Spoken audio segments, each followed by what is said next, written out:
Most women don't lose themselves loudly. It happens quietly. We talk a lot about the big sacrifices of motherhood, the careers put on hold for the sleep lost, but we rarely talk about the small ones, the hobbies you quietly dropped, the friendships you let fade, the way you slowly stopped ordering the food that you like because everyone else liked something else.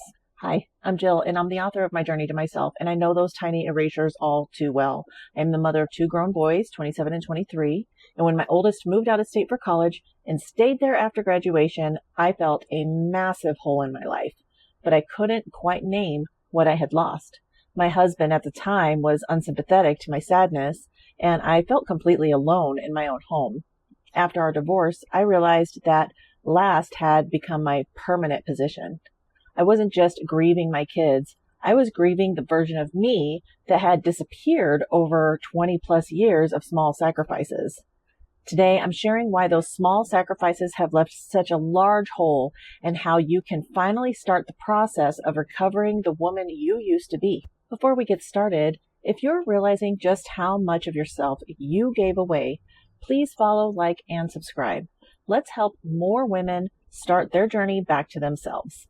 Small sacrifices add up over the decades. It's like a shoreline you don't notice until the tide has taken a few grains of sand every single day, and 20 years later, the entire beach looks different.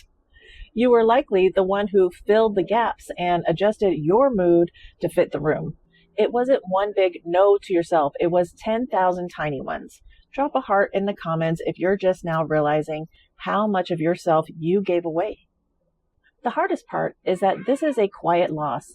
When your kids move out, people congratulate you on a job well done, but nobody sees the loss of the woman you were 20 years ago. Your family, your sacrifice was just their normal.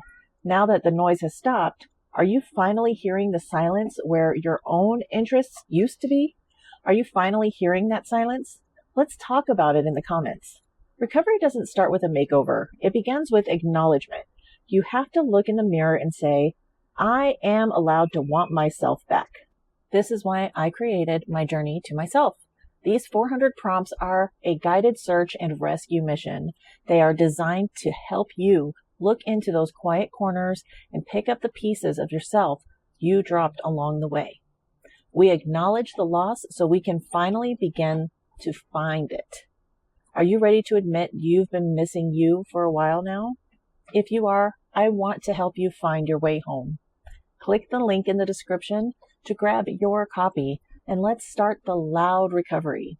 Before you go, if you could go back and tell the younger you one thing before she started motherhood, what would it be? Share it in the comments. I would love to hear from you. After all, this channel is for you.